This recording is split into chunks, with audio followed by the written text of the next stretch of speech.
तो सबसे पहली बात, बैंक रिकन्सिलिएशन होता क्या है और हमको बैंक रिकन्सिलिएशन करने की ज़रूरत क्यों पड़ती है। देखो, रिकन्सिलिएशन का मतलब होता है पुनः जांच करना, यानी कि एक बार दोबारा से चेक कर लेना जो सभी हमने एंट्रीज पास करी हैं वो हमने एंट्रीज ठीक करी हैं या नहीं करी हैं। पहले क्या होता है, स्टार्टिंग में हम क्या करते हैं, डायरेक्ट ही बैंक के अंदर जाकर अपना चेक जमा कर देते हैं या कैश जमा करते हैं या बैंक से कैश को विड्रॉ कर लेते हैं। ठीक है, अब ये सारी चीज़ें हमें देखनी होती हैं कि एक्चुअल में क्या है, हमारे बैंक के अंदर ये सब चीज़ें आई हैं या नहीं आई हैं। वैसे तो अमूमन आपको क्या मिलता है, फ़ोन के अंदर अपडेट्स मिलता है। जब भी आप बैंक के अंदर कोई भी चीज़ या पैसे जमा करते हो तो बैंक आपको क्या करता है, मैसेज भेजता है। और या फिर आप बैंक से पैसे विड्रॉ करते हो तब भी बैंक आपको क्या करता है, वहाँ पर मैसेज भेजता है, अलर्ट करता है कि आपने आपके बैंक से क्या हुआ, कैश विड्रॉ हो गया या फिर आपने अपने बैंक के अंदर कैश को डिपॉजिट कर दिया है। ये बैंक से हमें अलर्ट आता है। उसके बाद जितने भी बिजनेसमैन होते हैं उसके साथ साथ क्या करते हैं, हर महीने या हर वीकली बैंक से स्टेटमेंट निकालते हैं। अब जिनका काम ज़्यादा बड़ा है, जिनकी ट्रांजैक्शन ज़्यादा होती हैं, वो क्या करते हैं, वो वीकली स्टेटमेंट निकाल लेते हैं। और जिनका काम कम होता है वो क्या करते हैं, बैंक से मंथली स्टेटमेंट निकालते हैं। और उस स्टेटमेंट से क्या करते हैं, चेक करते हैं, टैली करते हैं कि हमने जो भी बैंक के अंदर चेक या कैश डिपॉजिट किया वो एक्चुअल में हमारे बैंक अकाउंट के अंदर आ गया है या नहीं आया। कभी कभार क्या होता है, बैंक से भी गलती हो जाती है। जो हमने कैश डिपॉजिट करा वो बैंक कभी कभार क्या करता है, अपने पास अपडेट नहीं करता, या हमने जो बैंक के अंदर चेक डाला वो हो सकता है चेक क्या हो जाए, आपका मिसप्लेस हो जाए, किसी से खो जाए बैंक के अंदर, या भूल हो जाए, आपका चेक ना दिखाए। तो हम क्या करते हैं कि भाई कंफर्मेशन लेते हैं कि जो हमने बैंक के अंदर चेक डाला है वो बैंक के अंदर हमारा चेक आया है नहीं आया है। वो हमको कैसे मालूम चलता है, वो हमको मालूम चलता है बैंक रिकन्सिलिएशन से ही। और जब हम बैंक की स्टेटमेंट निकालते हैं, सर बैंक की स्टेटमेंट किस तरह से आती है हमारे पास, हर बैंक का अलग अलग कॉन्सेप्ट होता है बैंक की स्टेटमेंट निकालने का या बनाने का। देखो मेरे पास एक बैंक की स्टेटमेंट है, मैं आपको बैंक की स्टेटमेंट दिखाता हूँ किस तरह से आपके पास बैंक की स्टेटमेंट आएगी। बेसिकली आपके पास दो पार्ट तो ज़रूर रहेंगे। यहाँ पर एक पार्ट आपको दिखाता है विड्रॉ और दूसरा दिखाता है डिपॉजिट। विड्रॉ का मतलब क्या होता है, पैसे निकाल लेना, और डिपॉजिट का मतलब क्या होता है, जमा करना। ये बैंक का काम होता है। बैंक सिर्फ ये दिखाता है कि आपने कितना बैंक से पैसा निकाल लिया और कितना बैंक के अंदर जमा कर दिया। बैंक को बाकी ये लेना देना नहीं होता कि भाई आपकी किस पार्टी ने निकाला या आपने किस पार्टी को पेमेंट करी। बैंक क्या करता है, आपका हिसाब मेंटेन रखेगा। ठीक है, आपने कितना पैसा बैंक में जमा करा और कितना पैसा बैंक से निकाल लिया। तो विड्रॉ का जो मतलब हो जाएगा हमारे लिए, विड्रॉ का मतलब हो जाएगा हमारे लिए क्या, पेमेंट, और डिपॉजिट का मतलब हो जाएगा हमारे लिए क्या, रिसिप्ट। यानी कि वो सभी एंट्री जो हमारी विड्रॉ है वो सारी के सारी हमारे लिए क्या है, वो सभी एंट्रीज हमारे लिए पेमेंट है। और जो डिपॉजिट वाली एंट्रीज हैं वो सभी एंट्रीज हमारे लिए क्या है, वो सभी एंट्री हमारे लिए रिसिप्ट है। यानी कि अगर हमें डिपॉजिट के अंदर दिखा रहा है तो हमें क्या एंट्री पास करनी है, हमें एंट्री पास करनी है रिसिप्ट वाउचर से। और अगर विड्रॉ के अंदर एंट्रीज दिखाता है तो इसका मतलब ये है कि हमें अब वो जो एंट्री पास करनी है वो सारी एंट्रीज हमें पास करनी है पेमेंट वाउचर से। यहाँ पर तो पहली एंट्री देखो, अब क्या आता है कि कैश डिपॉजिट बैंक, यानी कि आपने 3 लाख रुपए बैंक के अंदर कैश को डिपॉजिट कर दिया। अब जब भी हम बैंक के अंदर कैश डिपॉजिट करते हैं तो उसकी एंट्री हम कहाँ से पास करते हैं, कैसे पास करते हैं उसकी एंट्री, और कौन से वाउचर का यूज़ करते हैं, कॉन्ट्रा वाउचर का यूज़ करते हैं। और कॉन्ट्रा वाउचर के अंदर क्या एंट्री हम डालते हैं, क्या एंट्री डालेंगे जानवी कॉन्ट्रा वाउचर से, अगर हम ये कैश डिपॉजिट की एंट्री डालेंगे तो बताओ। क्या एंट्री होगी स्नेहा? क्या एंट्री होगी बताओ यशी, आप बताओ क्या डेबिट रहेगा क्या क्रेडिट रहेगा, क्या होगा एंट्री? कंपनी का नाम कहाँ आता है? ये तो कॉन्ट्रा एंट्री तो जनरल। देखो ऊपर बैंक नीचे कैश नहीं। सबसे पहली बात, जब भी बैंक के अंदर कैश डिपॉजिट होगा तो बैंक अकाउंट होगा क्या आपका? डेबिट। यहाँ पर ऊपर का मतलब क्या है? डी। डी का मतलब होता है डेबिट रहेगा, और जब आपका ये सी हो जाएगा तो इसका मतलब क्या है? आपका ये क्रेडिट। तो आप कभी भी बताओगे तो क्या बताओगे? Bank account debit to cash account. ठीक है, क्या बताएंगे? Bank account debit to cash account, bank account debit to cash account. तो यहाँ पर हमारी पहली एंट्री क्या हो जाएगी? अब जब भी बैंक के अंदर कैश डिपॉजिट करोगे तो क्या हो जाएगा? बैंक आपका डेबिट हो जाएगा आपका। अब ये देखो होता था एक्चुअल में हमारे पास कैश ही है ना, बैंक के अंदर हम क्या जमा करते हैं? कैश ही जमा करते हैं। सारे वैसे ट्रांजेक्शन हमारी कैश वाली है, लेकिन हम क्या करते हैं सेफ साइड के लिए कि भाई हम घर में इतना पैसा रखेंगे तो हो सकता है कि कल को चोरी हो जाए। बैंक में क्या रहता है? हमारा पैसा सेफ रहता है, तो इसलिए हम क्या करते हैं बैंक के अंदर ही अपना सारा जो है कैश डिपॉजिट करके रखते हैं और वहीं से ही बाहर से लेन देन करते हैं। अब आपके पास कुछ पैसा और पड़ा हुआ था, या हमने कुछ पार्टियों से पैसा रिसीव किया कैश में, और वो पैसा अब हमने क्या कर दिया? जाकर बैंक में जमा कर दिया। आपने देखा होगा अभी हमने इससे पहले क्या किया था? इससे पहले हमने ये जो ट्रांजैक्शन करी थी ये हमारी कैश बुक थी, यानी कि हमने कैश में क्या करा था? लेन देन किया था, कैश लिया भी था और कैश दिया भी था। जब हमारे पास कैश ज़्यादा इकट्ठा हो जाता है तो वो हम कैश क्या करते हैं? ले आकर वो हम बैंक में जमा कर देते हैं। तो वही कैश हमने क्या करा? वही कैश हमने आके बैंक में जमा कर दिया। लेकिन आप देख रहे होगे यहाँ पर कि ये जो हमने एंट्री पास करी है इसके अंदर, अब इसके अंदर कहीं पर भी कैश की एंट्री नहीं आई। कैश की एंट्री आई जमा करने की? नहीं आई। इसका मतलब ये हुआ कि हमने जो एंट्री पास करी वहां पर हमसे एंट्री पास करते वक्त क्या हो गया? भूल हो गई, गलती हो गई, जिससे हमारी क्या एंट्री मिस हो गई? ये एंट्री हमारी मिस हो गई। तो हम कहाँ से चेक कर पाएंगे? जब हमारे पास एक्चुअल में क्या आ जाएगी? बैंक स्टेटमेंट आ जाएगी, और उस स्टेटमेंट से हमारी गलतियां पता चल पाएंगी कि एक्चुअल में हमने गलती क्या करी। तो पहली एंट्री हमारी, पहली एंट्री का मतलब यानी कि पहली गलती हमारी पकड़ में आ गई कि हमने जो बैंक के अंदर 3 लाख रुपए कैश डिपॉजिट किए थे, हम उसकी एंट्री ही डालना भूल गए यहाँ पर। अब एंट्री डालना भूल गए तो क्या एंट्री डालेंगे यहाँ पर? तो बैंक का नाम हमने ऑलरेडी बनाया हुआ था। बैंक का नाम क्या है भाई? तो यहाँ पर हम चेक कर लेते हैं। बैंक का नाम है हमारा एक्सिस बैंक अकाउंट है। तो यहाँ पर अब हम डाल देते हैं। बैंक के अंदर पैसा चला जाएगा तो बैंक क्या हो जाएगा? हमारा डेबिट हो जाएगा। और कितने रुपए से डेबिट होगा? 3 लाख रुपए से। और क्रेडिट क्या होगा? कैश हमारे पास से चला गया तो कैश क्या हो जाएगा हमारे यहाँ पर? कैश हमारे यहाँ पर क्रेडिट हो जाएगा। ठीक है, उसके बाद क्या जमा करा हमने? कैश ही जमा करा है, तो हमने यहाँ पर कैश डाल देंगे। और नीचे आप एक नरेशन में नोट लिख सकते हो। क्या लिख सकते हैं यहाँ पर? हमने यहाँ पर लिख दिया बीइंग, क्या लिख देंगे? Cash deposit into bank account. हमने कैश डिपॉजिट करा अपने बैंक अकाउंट के अंदर, और क्या डेबिट हुआ हमारे यहाँ पर? Bank account debit to cash account. ठीक है, और कैश अकाउंट हमारा क्या हो गया?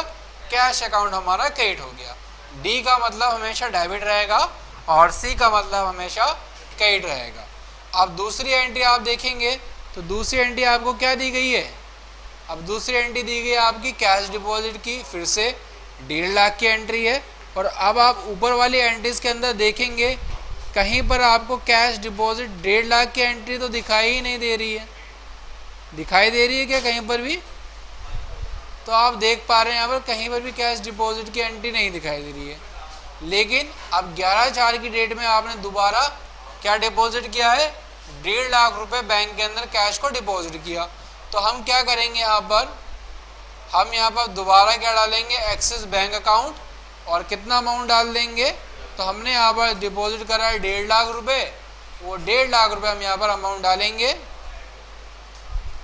और कहाँ क्या डिपॉजिट किया है, तो हम कैश ही डिपॉजिट करते हैं, कैश के अलावा कोई चीज़ डिपॉजिट नहीं करेंगे।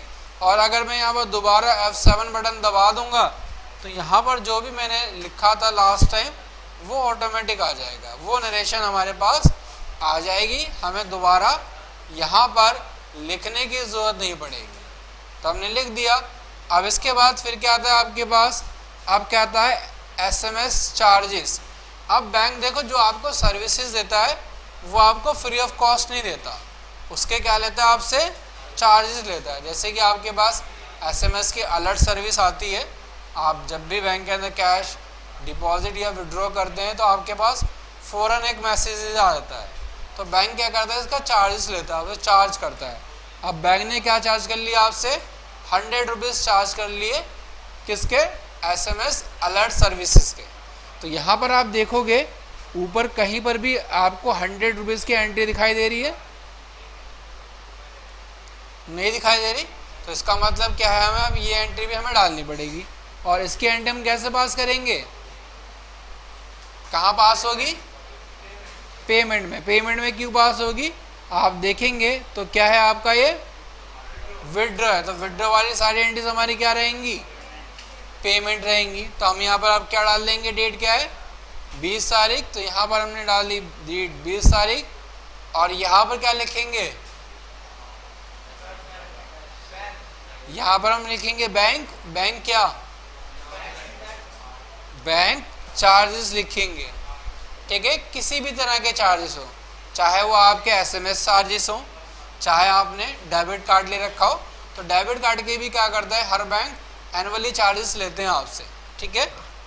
अब वो बैंक के हिसाब से, कुछ बैंक आपके 150 रुपये चार्जेस काटते हैं, कुछ बैंक आपके 200 रुपये चार्जेस काटते हैं यहाँ पर।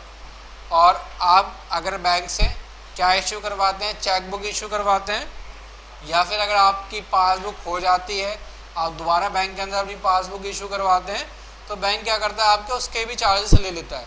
तो ये सारे के सारे चार्जेस आपके क्या रहेंगे, ये आपको बैंक चार्जेस के अंदर ही डालना है और लिख देना है, नरेशन में लिख देना है आपको क्या, बीइंग SMS चार्जेस,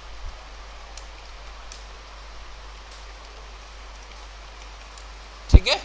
तो यहाँ पर हमने क्या लिख दिया, बीइंग SMS चार्जेस। बैंक ने हमसे किस वजह से चार्ज किया है, हमने जो SMS सर्विस ली है उसका यहाँ पर बैंक ने हमसे चार्ज कर लिया, तो हमने कहा ठीक है। अब इसके बाद फिर क्या है, एंट्री। अब कहता है ये एंट्री, अब आके देखो जो आपने एंट्रीज पास करी हैं उन सभी एंट्रीज में क्या लिखा हुआ दिखा रहा है, यहाँ पर क्या लिखा हुआ दिखा रहा है, चेक नंबर दिखा रहा है। जबकि हमने पार्टी से जो भी लेन देन किया था वो पार्टी के नाम से ही किया था, लेकिन बैंक के अंदर पार्टी का नाम आपका 90% केस में नहीं आएगा। आपको कैसे आइडेंटिफाई करना रहेगा, चेक नंबर से आइडेंटिफाई करना रहेगा कि ये जो 96430 चेक था, ये चेक हमने किस पार्टी से एक्चुअल में रिसीव किया था। तो अब देखोगे आप ऊपर, ये चेक हमने किससे रिसीव किया है, चेक नंबर क्या है 964,303। तो अब आपने देखा 964,303 जो चेक है हमने किससे रिसीव किया था, भाव्य से रिसीव किया था, और ये चेक हमने बैंक के अंदर जाके डिपॉजिट कर दिया। और ये कह रहा है कि अब आपने जो चेक डिपॉजिट किया था ना, ये चेक अब बैंक के अंदर क्लियर हो गया। क्या बैंक के अंदर चेक डिपॉजिट करना ही हमारे लिए काफ़ी है क्या,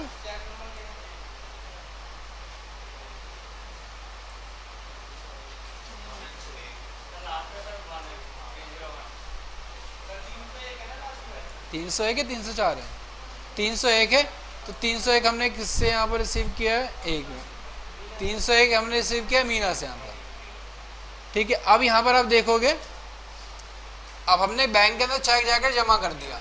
क्या बैंक के अंदर चेक डिपॉजिट करना ही काफ़ी हमारे लिए, नहीं, हमको ये भी मालूम होना चाहिए जो हमने चेक डिपॉजिट करा वो चेक हमारे बैंक अकाउंट के अंदर आया नहीं आया, यानी कि उतना पैसा हमारे बैंक के अंदर आ गया है नहीं आ गया है।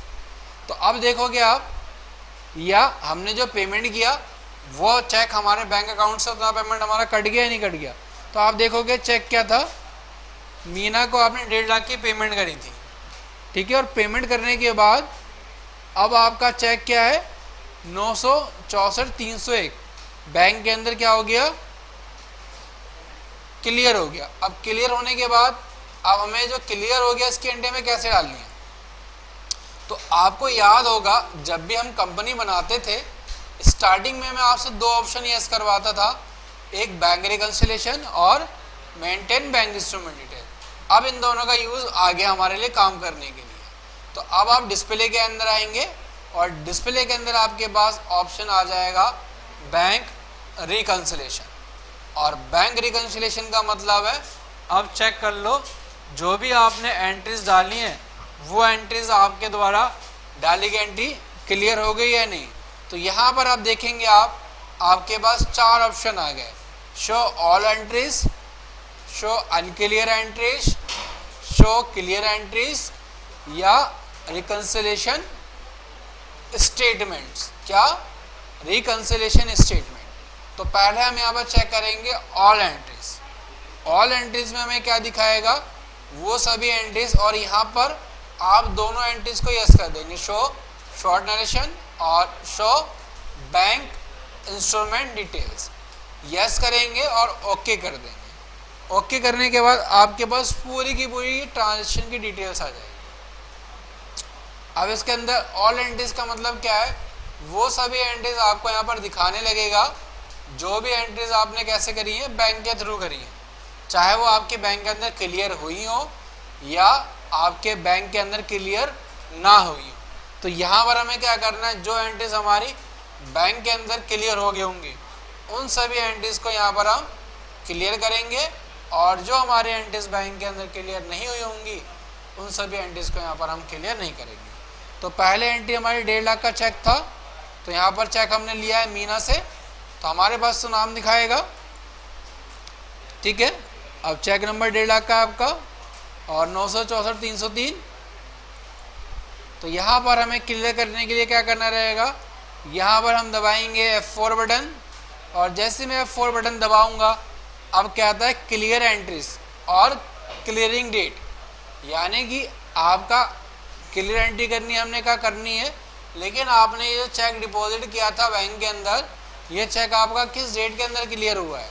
तो हमने चेक तो 1 तारीख की डेट के अंदर लिया था, लेकिन 1 तारीख की डेट के अंदर चेक लेने के बाद क्या हमारा चेक सेम डेट के अंदर क्लियर हो जाता है, बैंक के अंदर सेम डेट के अंदर क्लियर नहीं होता। अब देखो बैंक के अंदर भी क्या कॉन्सेप्ट चलता है, अगर आपने जिस भी पार्टी से चेक लिया या दिया वो आपका बैंक अकाउंट सेम है, सेम का मतलब क्या है कि हमारा बैंक का अकाउंट अभी किसके अंदर है, एक्सिस बैंक के अंदर है, और हमने जो लेन देन किया उनका बैंक का अकाउंट भी क्या है, एक्सिस ही है।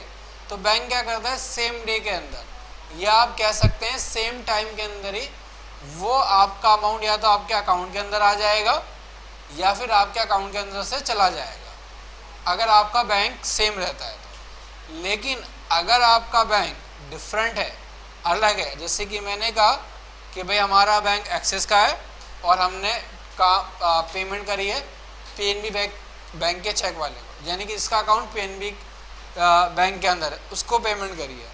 तो पीएनबी बैंक आपको पता ही है सरकारी बैंक है, और सरकारी बैंक के अंदर काम क्या होता है, धीरे होता है। तो ये आपका जो चेक क्लियर होगा उसको क्लियर होने में क्या लग जाएगा, 2 से 3 दिन का टाइम लग जाएगा। तो यहाँ पर आप देखोगे स्टेटमेंट में भी आपको दिखाया गया होगा,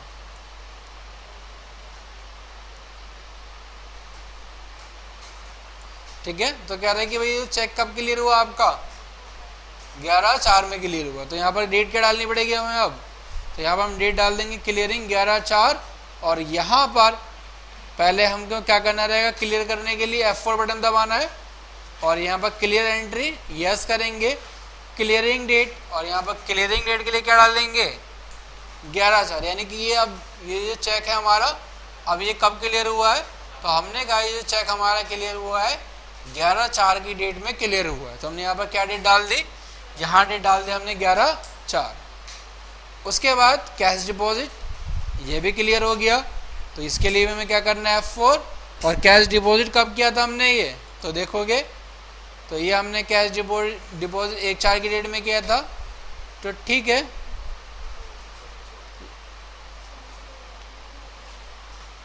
और ये वाली एंट्री हमारी अलग डेट में, ये वाली एंट्री हमारी 1/5 में थी हमने, लेकिन हमने यहाँ पर गलत डाल दिया, तो यहाँ पर हम F4 करेंगे दोबारा और 1/5 डाल देते हैं। दूसरा कैश वाली एंट्री क्लियर हो गई। अब इसके बाद 2.5 लाख की एंट्री किससे, आपकी पावा फर फैब्रिक से, NEFT है और NEFT 2.5 लाख की है। तो यहाँ पर आप देखोगे SMS चार्ज वाली एंट्री हो गई थी, ये एंट्री हो गई NEFT 2.5 लाख की आपकी। तो आपने 2.5 लाख रुपए क्या करे बैंक के अंदर, NEFT आई है और ये NEFT भी क्या हो गई, क्लियर हो गई। और क्लियर होने की डेट क्या है आपकी 2/5, तो यहाँ पर आपने डेट डाल दी, F4 बटन दबाया 2/5 और यहाँ पर हम लिख देंगे 2/5। उसके बाद भाव्या से यहाँ पर आपने कितना अमाउंट पेमेंट किया, 2 लाख रुपए और चेक नंबर 964-303 है।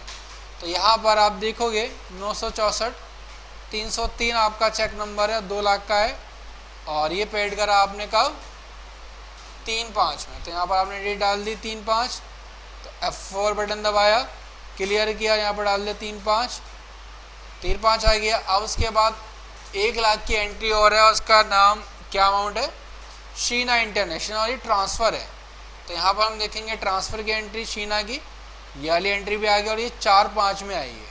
तो यहाँ पर आपने क्या करा, F4 बटन दबाया और यहाँ पर डेट डाल दी 4/5। अब इसके अंदर देख रहे हो कि हम वैसे तो आपका क्या करता है 1 मंथ से ज़्यादा की एंट्री डालता नहीं है, लेकिन रिकन्सिलिएशन में क्या कर रहा है आपका, रिकन्साइल कर रहा है हमारा यहाँ पर। अब उसके बाद ब्लू आर्मी कितनी की एंट्री है, 38,450 की। तो अब हमें यहाँ पर ब्लू आर्मी 5 तारीख की डेट है और 38,450 रुपये हमारे क्या हो गए, अकाउंट के अंदर आ गए। तो क्या करेंगे यहाँ पर भी इसके लिए F4 बटन दबाएंगे और यहाँ पर डेट क्या है 5/5 है, तो हमने 5/5 डेट डाली और इसको भी ओके कर दिया। अब वंजुल से हमने 43,865 चेक नंबर 964-305, तो हमें यहाँ पर क्या करना है 964-305, तो यहाँ पर 964-305 ये भी क्लियर हो गया और ये आपने 6/5 में किया है। तो इसके लिए भी आपको क्या करना है, F4 बटन दबाना है और डेट डाल देनी है 6/5। उसके बाद क्या दिया गया आपका, मनीषा से आपने चेक 50,000 का, चेक नंबर 964-304 है। तो यहाँ पर भी हमें क्या करना है, इसको भी F4 बटन दबाना है और क्या कर देना है, डेट क्या दी गई है हमें, यहाँ पर डेट है 7/5, तो हमने डेट डाल दी 7/5 और क्लियर फुल वाउचर यस कर दिया। उसके बाद फिर आपने 75,000 रुपये की एंट्री, यानी कि 75,000 रुपये की पेमेंट करी किसको, महेश को। तो यहाँ पर हमने डाला डेट 75,000 रुपये और चेक नंबर 964-307, 75,000 रुपये का चेक है। तो हमने ये भी F4 बटन दबाया और ये भी हमने क्लियर कर दिया। लेकिन अब एक एंट्री आप देखोगे, चेक नंबर क्या है आपका, जो था 964-306, ये हमने क्या करा था, पेमेंट किया था 50,000 रुपये का, लेकिन ये चेक क्या हो गया, चेक रिटर्न हो गया अब आपका, यानी कि जो आपने बैंक के अंदर चेक पेमेंट किया था वो चेक आपका वापसी आ गया। अब वापसी चेक हमारा क्यों आता है बैंक से, क्या रीज़न हो सकते हैं बैंक से चेक वापसी आने का। देखो 2-3 रीज़न है जिस वजह से बैंक आपका क्या कर देता है, चेक वापसी कर देता है। पहला, आपका साइन अगर मैच नहीं कर रहे होंगे बैंक के अंदर तो चेक आपका वापसी कर देगा। आपने राइटिंग में मिस्टेक कर दी है, लिखा हुआ है 50,000 वहाँ लिख दिया आपने 5 लाख, या आपने कटिंग कर दी है, डेट गलत डाल दी है, और या फिर आपके बैंक अकाउंट के अंदर पैसे ही नहीं है, तो आपका क्या हो जाएगा, चेक रिटर्न हो जाएगा, बाउंस हो जाएगा। इसको हम बाउंस भी बोलते हैं, ठीक है। तो यहाँ पर आप कह रहे हैं कि चेक आपका रिटर्न हो गया। अब हमने पहले क्या किया था, 50,000 वाले चेक को क्लियर किया था। अब हम यहाँ पर क्या करेंगे, अनक्लियर करेंगे और इसकी एंट्री को मॉडिफाई करके यहाँ पर क्या लिख देंगे, यहाँ पर आप देखोगे यहाँ पर दिखा भी रहा है few entries in this voucher has been reconciled, यानी कि आपने इस एंट्री को क्या कर लिया है, रिकनसाइल कर लिया, चेक कर लिया। और यहाँ पर हम एक नोट भी डाल देंगे, क्या लिख देंगे बताओ, बीइंग चेक रिटर्न हो गया हमारा, तो चेक रिटर्न लिख दिया। और चेक रिटर्न होने के साथ साथ जो हमने ये पेमेंट करी थी, अब ये पार्टी क्या करेगी, हमको चेक वापसी भी तो कर देगी, तो इसकी एंट्री अब हम एक डाल देंगे, किससे,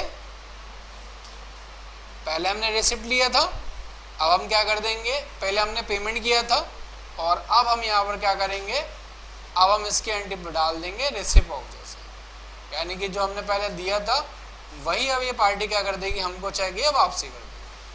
और चेक कितने का था, 50,000 का था, और चेक था, चेक का नंबर 964, कितना है, 306 है, 306, और बैंक के अंदर गया था।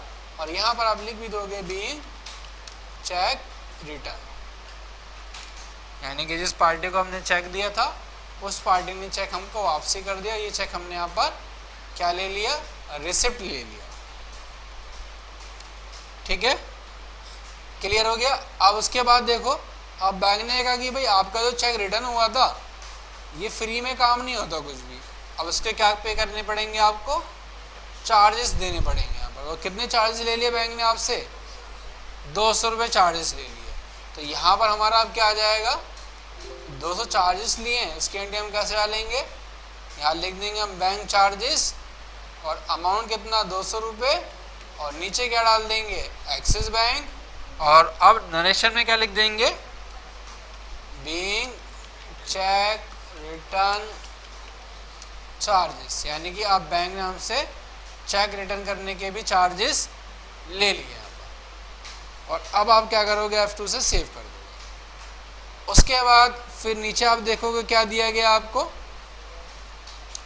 फिर कह रहा है कि चेक डिपॉजिट आपका हो गया 843,810, और ये 63,050 रुपये का है। तो यहाँ पर हम दोबारा चेक करेंगे बैंक रिकन्सिलिएशन के अंदर, और यहाँ पर कितना है, चेक का नंबर है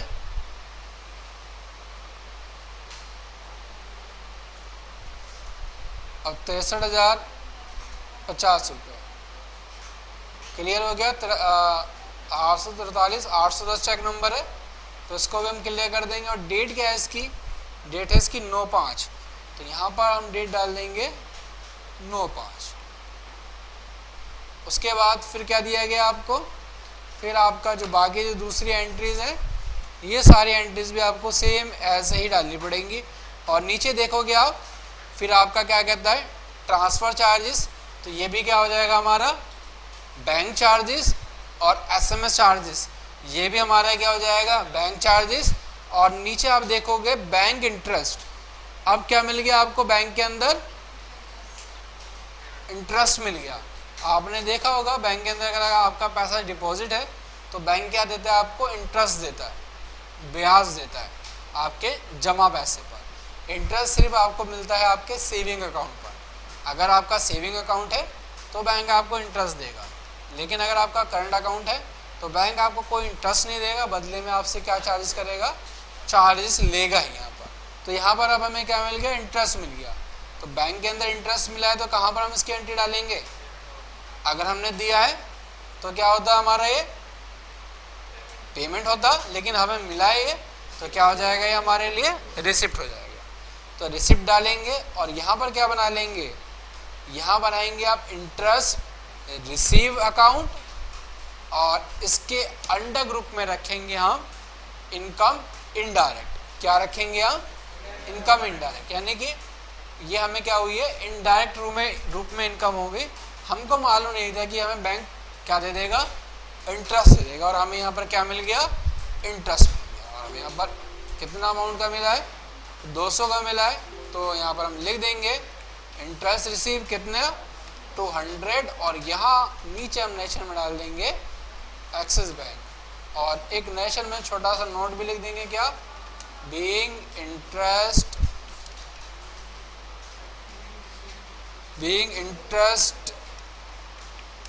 रिसीव्ड। ठीक है, और यहाँ पर हम सेव कर देंगे। तो ये एंट्री हमारी कंप्लीट हो जाएगी। बाकी आपकी जो दूसरी एंट्रीज है वैसी होंगी जैसे हमने यहाँ पर करी। ठीक है, तो आज की क्लास के लिए इतना ही। बाकी हम जो भी डिस्कस करेंगे अपनी नेक्स्ट क्लास में डिस्कस करेंगे। तो ये था हमारा बैंक रिकंसिलिएशन।